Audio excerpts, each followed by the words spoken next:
Fala aí, gente. Bom dia, boa tarde, boa noite. Não sei que horas aí que você está vendo esse vídeo. Vou aí gravar essa aula de Novo Testamento 1. E a Ariel tá aqui também, ó. Fala, Ariel. Oi. Oi.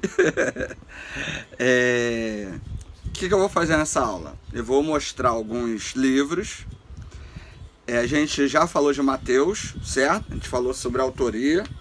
Falamos sobre a introdução do livro de Mateus. A gente falou um pouco sobre a introdução do livro do Novo Testamento, né? Processo de formação, tradição oral, tradição escrita. A gente falou sobre a importância de entender esse processo de formação para que, quando fôssemos ler os evangelhos e os outros livros do Novo Testamento, a gente tivesse uma base para poder entender o que cada autor estava dizendo, né? A nossa proposta em estudar cada um dos livros é entender autor, destinatário,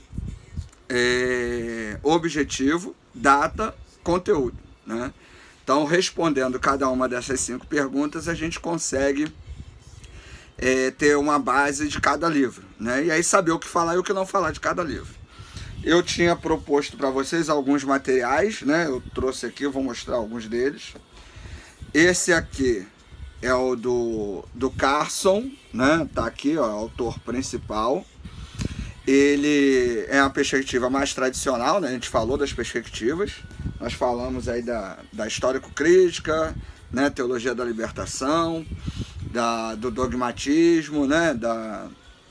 Da fundamentalista, né? Esse é mais conservador. E tem esse aqui do Brodus Hale, né? Que é também aí conservador, certo? Esse aqui você consegue até baixar na internet. Aí vocês estão vendo aí, né, de cabeça para baixo, né? Tá aí em verso. Mas aí ele vai te dar uma ideia. Um material que dá para mostrar para vocês, já que eu estou em casa, né? E lembrei, é esse aqui, ó, o Novo Testamento em quadros. Esse material ele é legal porque ele vem falando do Novo Testamento em quadros, né? Aí ele vem dando várias informações sobre a autoria dos textos, né? Data, né? Vem mostrando o período de formação aí dos livros aí, né? Então, o Novo Testamento em quadros é um material legal, perspectiva conservadora, mas nada assim que vai afetar, né, aí a sua leitura dos livros, né?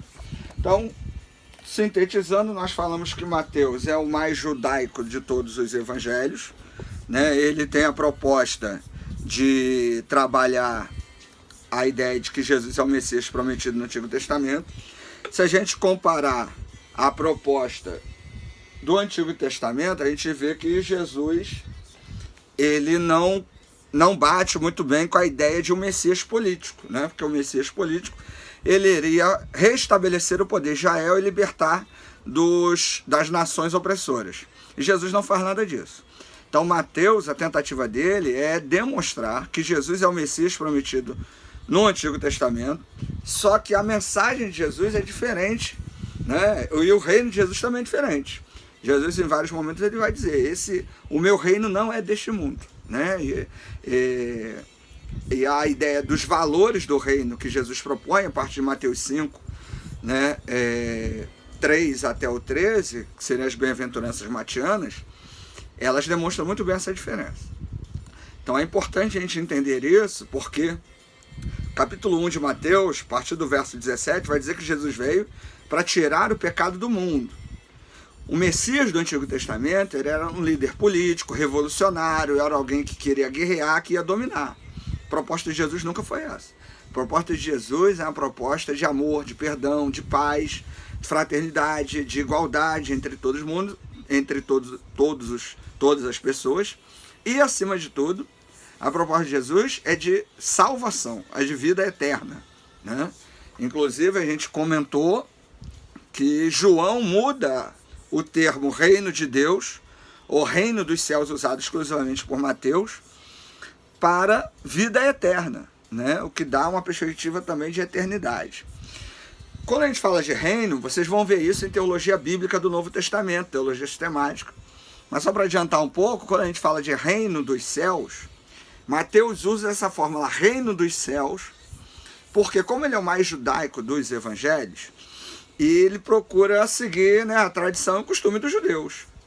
E o judeu economizava no nome de Deus. Então, no Evangelho de Mateus, é o único evangelho que você vai ler essa expressão, ele usa a expressão reino dos céus. A expressão reino dos céus e a expressão reino de Deus significam a mesma coisa. Tem gente que fala que o reino dos céus é lá em cima, o reino de Deus vai ser aqui embaixo, isso é pura ignorância. O texto, ele só substitui o nome de Deus por céus, por uma economia, por um respeito, né, que era característico do judeu. Então, os escritores de Mateus, quando vão fazer, né, escrever o texto, eles vão usar essa expressão. A data, né, do Evangelho de Mateus, segundo a nossa proposta, está entre 70 e 80 depois de Cristo. O primeiro evangelho a ser escrito é o Evangelho de Marcos, não o de Mateus. Você lembra muito bem, a gente traçou aquela linha histórica, né? Aquela linha cronológica, né? A ordem dos textos do Novo Testamento, ela é teológica, ela não é cronológica. O primeiro texto escrito do Novo Testamento é Tessalonicenses. Depois de Tessalonicenses, né, a gente tem o Evangelho de Marcos, que é também um dos mais recentes escritos, aproximadamente 55. Mateus está entre 70 e 80, mas a ordem é teológica. Então, primeiro o Evangelho, depois Atos, que é a história da igreja, depois as cartas de Paulo, que é a doutrina para a história dessa igreja, né? Cartas gerais, que é a doutrina para a igreja, né? Cartas gerais também, que fala de doutrina da igreja, e o Apocalipse, que falaria do final da igreja, da finalidade, para o que vai acontecer com a igreja, que é a ideia de vida eterna, não é a ideia de fim do mundo, né? Isso aí a gente vai vir para frente. Até com esse negócio aí de coronavírus, tem um monte de gente falando um monte de besteira, né? Que o Apocalipse está aí, né? Que o fim do mundo está chegando e tal. Obviamente você não dá nem para falar sobre isso, porque é pura ignorância, né? Virose, gripe, guerra, pai contra filho, filho contra pai, isso sempre existiu. Então não é o fim do mundo, tá? Até vamos ratificar isso. Esse momento, inclusive, é o momento de você passar a mensagem de calma, de tranquilidade para as pessoas. A gente tem que se resguardar, a gente tem que tomar cuidado, né? A gente tem que se proteger, né? Seguir aí as orientações do governo, mas sem alarme, né? Somos todas pessoas inteligentes, a gente não precisa aí ignorar as orientações do governo. Tem igreja aí dizendo que é coisa do diabo, é coisa de Satanás, também isso é ignorância, né? Vamos seguir todas as orientações que, né, a gente passa por isso aí. A humanidade já passou por coisa muito pior, né? Vide a peste negra na Idade Média. Mas continuando, então Mateus aí, resumindo, né, o que a gente já até falou, ele vai ser esse evangelho que vai defender que Jesus é o Messias prometido no Antigo Testamento. Contudo, a mensagem de Jesus é a mensagem de salvação, é a mensagem de vida eterna, é a mensagem de transformação dos valores daqui, não de domínio de Israel. Jesus vai voltar quando Israel aceitar Jesus. Não quer falar sobre isso, a ideia não é essa. A ideia é que Jesus salva e salva do pecado, né? Jesus salva da pobreza. Jesus não salva da pobreza, o pobre vai para o céu, o rico vai para o céu, sendo que o caminho é Jesus. A ideia seria essa. Um livro interessante para entender os evangelhos, né, até essas diferenças. O Evangelho de Mateus apresenta Jesus como o Messias do Antigo Testamento. O de Marcos apresenta Jesus como Salvador, como Filho de Deus. O de Lucas como Salvador para todos, a perspectiva mais universal, né? Uma perspectiva mais ampla de salvação. Você vê isso nas próprias bem-aventuranças de Lucas, né? Em Mateus, bem-aventurados os pobres de espírito, ou seja, alguém que é desapegado. Você já ouviu sobre isso? Daí tá careca de me ouvir falar sobre isso, né? Alguns aí. Então a ideia de que pobre pelo espírito é aquele que é desapegado, né? E em Lucas, bem-aventurados os pobres, ou seja, o pobre também tem lugar no reino dos céus, que era, assim como em nossa época, né? O pobre naquela época não tinha vez, não tinha lugar, inclusive no céu. E o evangelho, a proposta é outra, né? O pobre tem lugar, o pobre tem vez. Deus está junto do pobre, né? Deus não está junto apenas do rico. E o evangelho de Lucas, ele tem uma mensagem de salvação que é para todos. Criança, o pobre, a viúva, prostituta, né? A mensagem de perdão e salvação de Lucas é mais ampla, certo? E o evangelho de João apresenta Jesus como filho de Deus, como Deus, né? E como alguém separado de Deus. João 1:1. E no princípio o verbo se fez carne, o verbo estava com Deus e o verbo era Deus, né? Eu falei errado, mas você sabe qual é que é, né? No princípio era o verbo, e o verbo estava com Deus e o verbo era Deus, né? Então João 1:1, o verbo obviamente é Jesus, né? Esse verbo está com Deus e é Deus. E havia aí uma disputa, um problema teológico na época que o Evangelho de João é escrito. O Evangelho de João é escrito aproximadamente em 90 depois de Cristo. E quem escreve o Evangelho, né, as pessoas que escrevem o Evangelho de João, estão com um problema teológico. Muitos acreditavam que Jesus não era humano, não era 100% carne, ele era só espírito. Não dá para dizer que é um gnosticismo, é uma espécie de proto-gnosticismo, porque o gnosticismo mesmo vem acontecer depois do século I, mas já tinha gente defendendo a ideia de que Jesus não era carne. E o Evangelho de João vai dizer, Jesus era 100% homem e 100% Deus. Então a gente tem essas 4 propostas sobre Jesus nesses 4 evangelhos.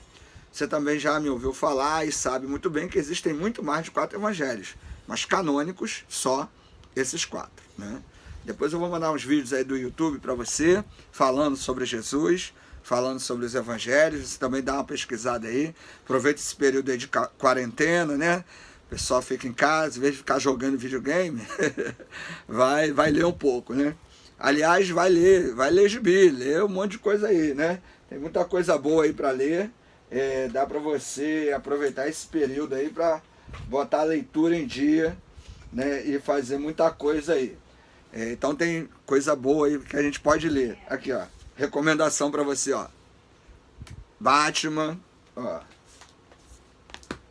Tem o Coringa. Aqui, ó, Vingadores, entendeu? Muita coisa boa. Agora voltando à teologia. Esse livro, ó, sinopse do Novo Testamento, né? Estão vendo ele aí não sei como botar aqui para você ver ele direito. Vocês estão vendo aí inverso, né, o caso do vídeo.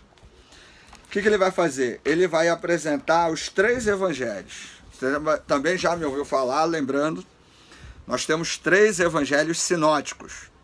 Mateus, Marcos e Lucas. São sinóticos porque olhando eles 3 juntos, fica mais fácil de entendê-los. Desculpa, João não é parte desse evangelho sinótico. Então, os 3 evangelhos sinóticos são Mateus, Marcos e Lucas. Então, a sinopse do evangelho vai pegar esses 3 evangelhos e colocar os textos paralelos, né? Mateus, Marcos e Lucas, um do lado do outro. Existem textos que tem nos 3 evangelhos e textos que só tem em 2 evangelhos, né? Aqui, por exemplo, esse texto aqui tem nos 3 evangelhos. Esse aqui é a passagem de Mateus 8, né? A cura de um leproso.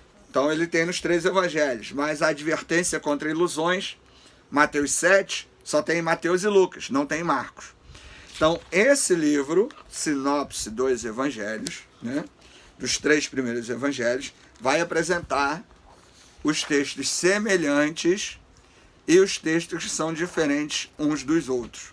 É um bom material para comparar os 3 evangelhos, certo?